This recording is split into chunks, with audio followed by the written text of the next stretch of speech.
John Brennan testified to Congress that he was against using the Steele dossier multiple times in that intelligence community assessment. And now, of course, we have emails and other testimony that say, no, he was the one that was pushing it. Welcome to The Debrief, where we talk with the Washington Examiner's top journalists about the headlines they're covering and where the story's going next. I'm Sarah Bedford, and I'm here with commentary editor Conn Carroll.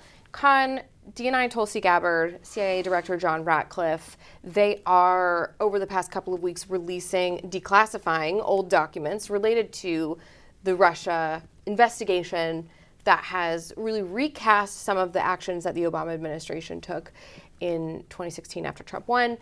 What stands out to you? Well, first, I do think they're kind of overplaying what these documents actually say. I think, Tulsi's trying to make it seem like there's this one December 9th meeting and the narrative flips 180 on that meeting. I just don't think that's true, because when you go back and you read both the presidential daily brief from September, this is months before, it had some of those same elements in it. It talked about how that Russia did hack the DNC and that Russia, with low confidence, they thought Russia was also the one that leaked it. So this is stuff that was already printed, before that December meeting. It's not something that was invented afterward. That said, a lot of the intelligence community assessments that came out after that was produced in January, did have a lot of questionable conclusions and did use a lot of shady evidence that was pretty much all pushed, as the documents reveal, by John Brennan. So why does it matter that they manipulated, in particular, this one finding, right? It wasn't really a dispute that Russia was trying something in American democracy that went sort of beyond what they had previously done in previous elections, that they had participated in the leak of the material, but where the lines of communication seem to break down and where the political appointees seem to have potentially deceived the public was this assessment that all of that Russia stuff was done specifically with the intent to help Trump, right? Yes, Now, exactly. Why does it matter that they did that? Why does it matter? It matters because it shows intent for them to create this collusion narrative. It shows Brennan abusing his office, at intelligence office, at CIA, to push a narrative that he was selling way earlier in the year.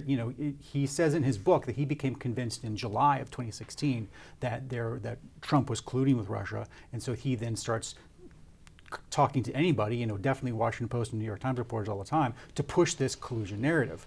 Now, the rest of the intelligence community doesn't share that, and especially not with the confidence that he did. So when he would run up against opposition to that, he would, then go to the press and leak it, try to keep pushing that. And it was partly because of the conflicting narratives that were in the press that Obama ordered that January intelligence community assessment to begin with. So there's been a lot of excitement from the MAGA online that Obama might get got, he might be marched into a jumpsuit or whatever. Is that a likely outcome of what's happening here? No, for two reasons. One, there's no underlying crime. Like what is the underlying crime that he has supposedly committed?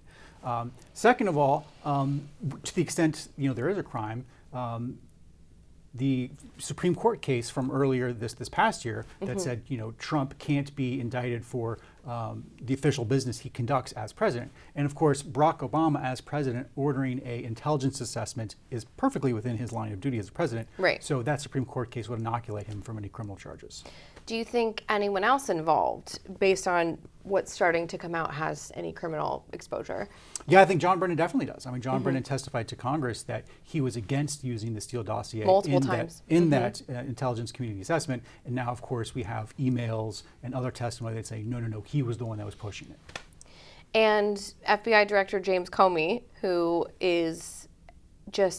was all over the map in the summer of 2016 on politicizing various investigations, also has some exposure, right? He's one of the three we now know have been referred to the DOJ for criminal investigation. He has, but I think when you look at both the memo Ratcliffe released and when you look at the documents that Tulsi released, I think Brennan's name comes up a lot more, and it really seems as though he was the one that was talking to the press and pushing this narrative from such an early date.